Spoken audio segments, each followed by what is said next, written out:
El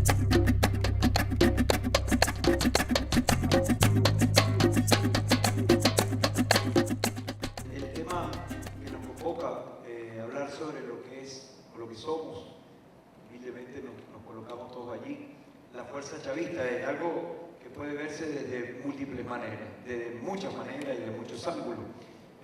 Yo lo voy a hacer de una manera muy sencilla y voy a hacer solamente una mirada que nos ayude, a mí me ha ayudado siempre, a tratar de tomar como algunos temas centrales, que no agota el tema de ninguna manera de lo que es la historia nuestra, de esta fuerza chavista, pero sí por lo menos nos ayuda como a meternos en este ámbito de hoy, de lo que es el poder popular, lo que es el Estado y lo que son las políticas públicas.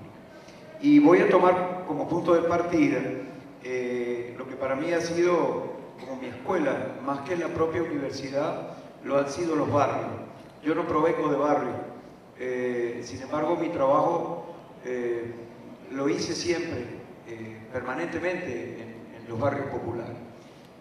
Cuando yo comencé ya como psicólogo social a trabajar en las comunidades, empecé a entender cosas que jamás en la vida yo había podido ver en ningún libro, ni había podido ver en ninguna de mis momentos de formación. Y fue la gente la que me lo fue enseñando, y junto a la gente, antes que llegara nuestro comandante a Miraflores, ya lo venía haciendo. De manera que yo voy a partir entonces desde ahí, una mirada histórica muy sencilla, muy modesta, que nos permita cómo hacer este recorrido, para poder ver entonces cómo esta fuerza chavista, en mi manera de ver también, tiene una savia, tuvo para mí en ese momento una vanguardia, creo que lo sigue siendo, es el movimiento popular. Por supuesto que esto está en los más pobres o en la gente que ha estado más excluida, pero el barrio para mí ha sido y creo que sigue siendo realmente una vanguardia fundamental en todo esto. El barrio, ustedes lo saben mejor que yo, es una obra realmente monumental, una obra que además es hecha a contra todo, es decir, el barrio nace, como bien sabemos, por ese fenómeno donde la gente migró dejando atrás todas aquellas condiciones terribles que había en el campo venezolano hace 60, 70 años. Eso ya nos dice de una vez ese carácter rebelde, porque la gente se rebeló de algún modo frente a una realidad que los oprimía, bueno, imagínense ustedes, estaríamos hablando de los abuelos, tal vez para muchos hasta de los bisabuelos. Y llegado a Caracas y a las grandes ciudades, esa exclusión que golpeaba tan duro lo hace encontrarse también con otros que no tenían donde vivir. Todo esto tiene una lectura muy larga, pero el caso bien concreto es que los barrios comienzan a construirse en ese contexto de exclusión política, social y cultural. No olvidemos esto, porque como lectura de conflictos de clase, nosotros no podemos sacar eso del contexto de interpretación de lo que es la fuerza chavista. En aquellos años la gente no contaba, hoy nosotros hacemos críticas, claro que lo hacemos, la compañera planteó sus críticas en lo que es el Estado, yo las planteo, yo creo que las planteamos todos, pero a mí me interesa también poner sobre la mesa que nuestra crítica no puede reducirse solamente a comparar lo que es el Estado adentro del proceso revolucionario. Cuando uno se olvida de lo que era el Estado antes de 1999, cae o puede caer en un peligro muy grande, que es subestimar lo que esta fuerza chavista ha hecho en estos 15 años. Entonces yo voy a decir que, por ejemplo, cuando la gente comenzó a autoproducir y a autoconstruir sus propias viviendas, y no solamente las viviendas, sino que también construía las escaleras y las caminerías y empotraba las cloacas y pegaba las tuberías de agua y pegaba la toma de electricidad y se construía la cancha, etcétera, etcétera.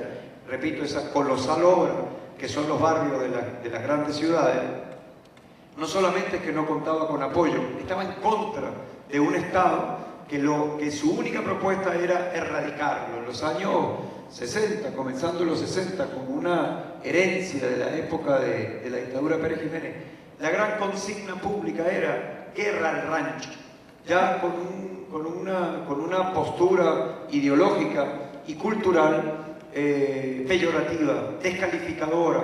Este conflicto que tenemos hoy, de este odio hacia la clase popular, no nació ahora, y eso también lo tenemos nosotros que entender. Esos verdaderos yo digo héroes que han sido los abuelos, tal vez los bisabuelos, gente que llegó a Caracas y a las grandes ciudades solamente con su esperanza, ¿verdad? Y con su deseo de echar para adelante. A eso se reducía la cosa. Y construyeron historias familiares y comunitarias que nunca cobraron visibilidad, pero que son las grandes historias que tiene realmente nuestra sociedad. Y esa organización surgió de entrada. Ahí no estábamos ni los psicólogos, ni estaba la academia, ni Estado, ni funcionario ninguno. La propia gente que se organizaba, ellos, para construir la casa entre todos. El que no le llamaba la callapa, o el que el otro le llamaba el convite, y así. Y entre todos iban haciendo, sin distingo y sin mirar, quién echaba una placa allá, quién pegaba 4 paredes aquí, quién montaba un techo de zinc por el otro lado. Todo eso implicó primero un sentido del trabajo. Yo tuve la dicha, pero ustedes más que yo, porque la mayoría provienen de ese contexto, pero tuve la dicha de conocer a tantos fundadores y fundadoras, que escuchar nada más el relato, se queda uno perplejo, porque tú dices, ¿cómo subían? ¿Cómo cargaban? ¿Cómo podían además defenderse de toda esa exclusión tan terrible? Y así lo hicieron. Organización. A ese barrio no lo vamos a organizar nosotros, está en su historia, También es justo decirlo, lógico, con su apatía, ahí había de todo. Esos líderes, esa historia del liderazgo comunitario, yo creo que maneja eso con una livianidad que tal vez no la tenemos otros. Que bueno, ellos conocen al vecino difícil, conocen al vecino que tal vez apático, que no se movía. No importa, el barrio salía para adelante con el apoyo de todos. Y luego, poco a poco, una vez ya, digamos, estaba el terreno como ganado y estaban esas primeras paredes y la familia ya tenía donde guarecerse. Bueno, aparecen por allá, cayendo la dictadura y en el gobierno de transición que presidió Walfar Larrazábal, las juntas Promejor. Tal vez fueron como la primera forma que se le da del Estado venezolano a una especie de organización que venía prefigurada ya desde arriba.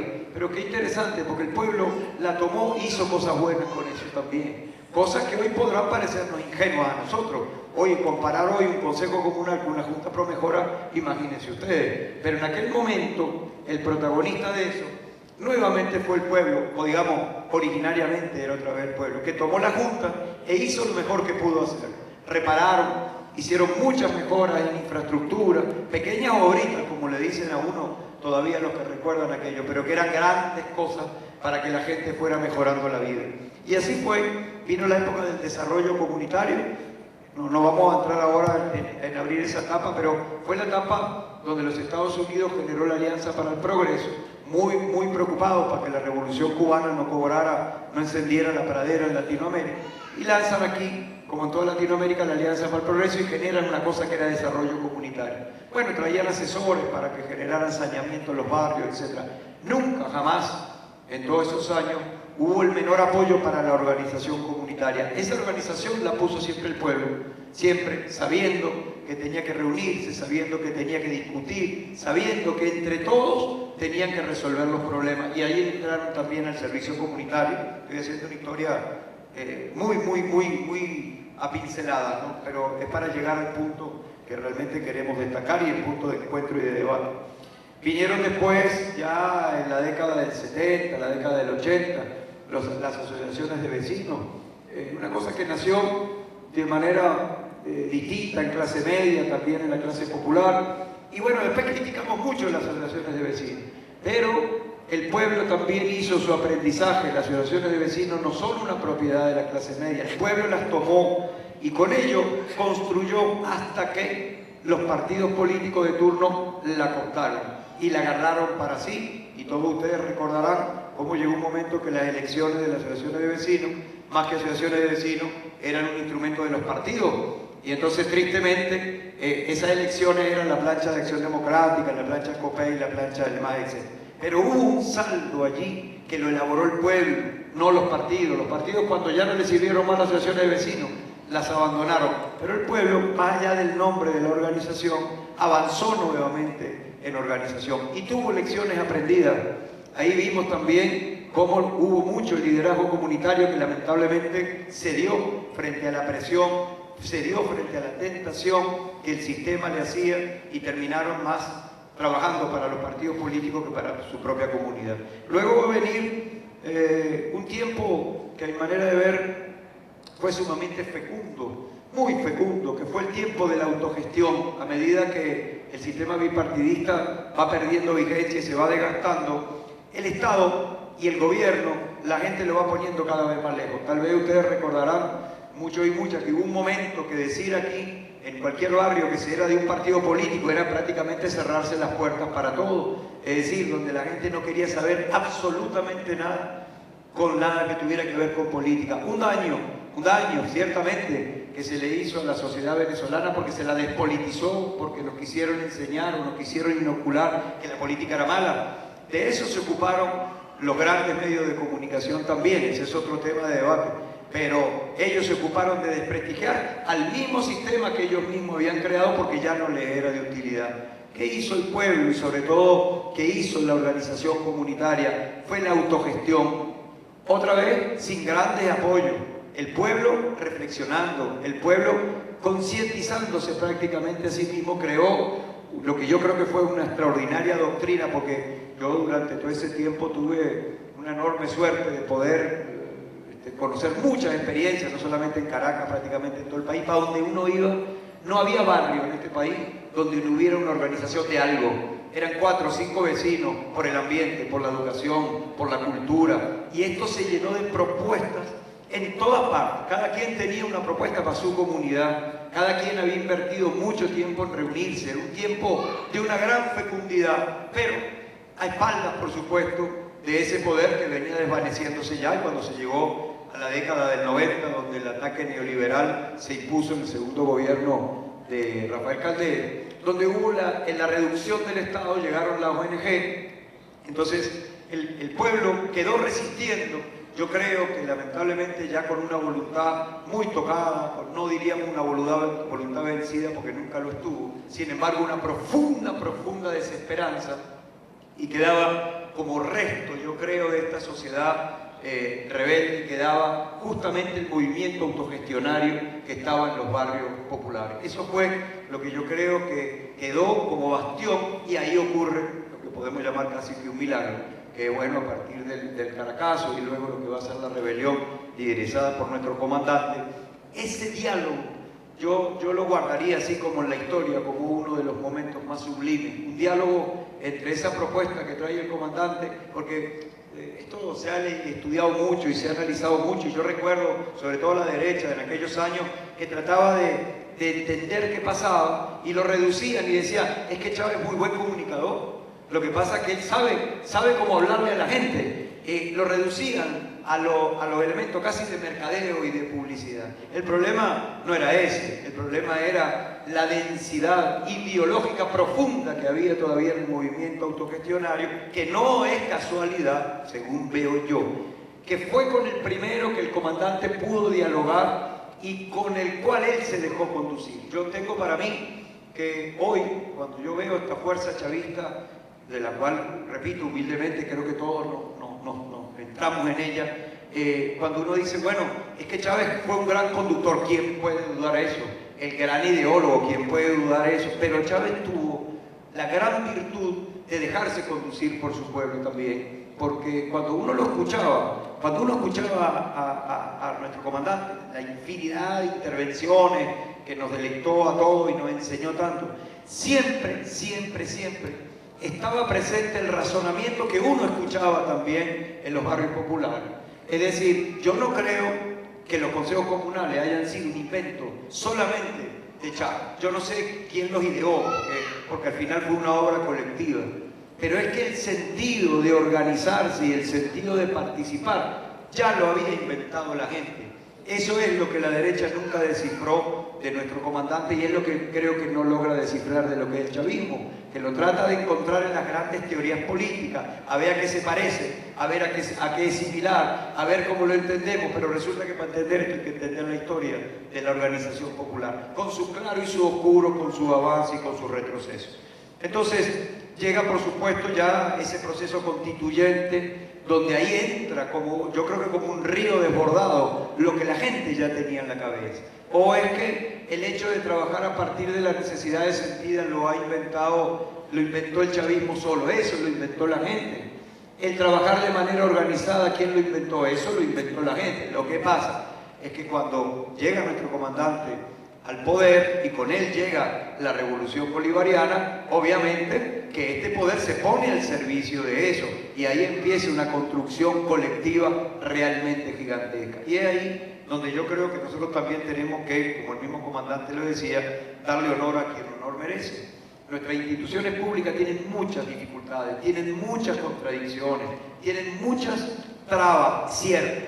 Es cierto, todavía hay expresión allí de ese Estado burgués al que hacía referencia la camarada. Pero yo quiero insistir en que la diferencia que tenemos hoy, cuando hoy yo creo que no hay en Venezuela una sola política pública, ni una solita, incluso la de las alcaldías y gobernaciones que tiene la oposición, que no estén basadas en la organización y la participación comunitaria como pilar central. Ahora, los que recuerdan la época previa al 99, tomen en consideración que los funcionarios jamás, nunca en la vida iban a una comunidad popular, nunca. Y no estoy hablando de las grandes autoridades, como pueden ser los ministros, los gerentes de ESPA, no. Yo hablo de cualquier funcionario. No sabían ni dónde quedaban los barrios urbanos. La única política pública que teníamos nosotros, que fue yo creo que el peor de los momentos, no sé si alguno de ustedes recordará, que era una cosa realmente deplorable en el gobierno de Caldera, era la beca alimentaria. Una cosa indigna, que nuestro pueblo hacía unas colas inmensas para que le dieran un par de bolsas de comida y no había absolutamente ni una política que llegara al barrio, no solamente a escuchar, a formar parte de aquello, a interesarse, a ponerse al servicio. Bueno, eso no lo podemos olvidar. Yo creo que hoy, yo estoy convencido, con todas las críticas que le hacemos a los camaradas que están en la administración pública, pero hay que verle la cara hoy lo que son nuestros funcionarios trabajando 24 horas, 7 días a la semana. Que tendremos funcionarios flojos, puede ser. ¿Que hay burocratismo? Sí hay. ¿Que también tendremos corrupción? Bueno, cómo no. Seguro que la hay, sin miedo lo tenemos que decir. Y creo que en esa crítica es donde nosotros tenemos que darle la savia, pero cuidado, compañeros. Nosotros no podemos olvidar la historia que la tenemos a la vuelta de la esquina. 15 años de revolución no son nada. No es para que tampoco alcahueteemos las cosas que no están bien, pero en 15 años, ustedes saben lo que fue cambiar el sentido de una política pública que era primero asistencialista, subestimar al pueblo para darle, tenerlo postrado, tenerlo sometido. El carácter, que yo lo critico fuertemente, lo estoy trabajando en este momento también para políticas públicas, nosotros estamos vinculados al Gobierno del Distrito Capital trabajando en la Gran Misión Vivienda, y el debate que lo tenemos ahí, más que debate, acción, borremos para siempre la palabra beneficiario, eliminémosla completamente de nuestra nomenclatura de las políticas públicas. Vamos a pulverizar esos resabios que nosotros tenemos todavía. Vamos a eliminar el agradecimiento en nuestro pueblo, cultivemos la altivez, que nuestro pueblo tenga gratitud a nuestro comandante, bienvenido, porque eso es la gratitud que tenemos todos, pero nosotros no tenemos que estar agradecidos de ninguna institución, y yo creo firmemente que en las instituciones están camaradas que también están formando parte del proceso del poder popular, que no quieren el agradecimiento, que quieren un pueblo altivo, que quieren un pueblo trabajando en su gestión. Exactamente, entonces ahí tenemos que ir a ese diálogo, que más que diálogo es acción concreta. Entonces, bueno, muy rapidito, yo voy a terminar ya. Recordemos también, y la camarada ya lo dijo, no teníamos ni una sola ley, compañero. Yo recuerdo, para los que puedan conocer experiencias de este tipo, trabajando en vivienda autogestionaria, bueno, debe ser más de 20 años de esto, no, más o menos por ahí, 95, 96, trabajando en una comunidad, La Pastora. No había manera de que el Estado le bajara directamente los recursos a una comunidad. No lo permitía la ley. ¿Quién lo aventuró? Aristóbulo Istúriz, cuando él fue alcalde por la causa Erra en la alcaldía de Caracas. Y él transgredió en ese momento todas las leyes y todas las ordenanzas para poder darle un un dinero a una comunidad que tenía un proyecto de vivienda, por Dios. Imaginemos lo que era aquello y recordemos entonces eso en el presente, que con todas las dificultades ahí tenemos mesas técnicas de agua, todos los comités de barrio adentro, los comités de tierra urbana, los comités locales de planificación público. ¿Qué ha sido esto? Ha sido un camino permanente, como decía la compañera, que llegamos hoy a las comunas. Bueno, cuando en el año 97-98 nosotros pensábamos en un trabajo comunitario, ¿qué hacíamos, compañeros?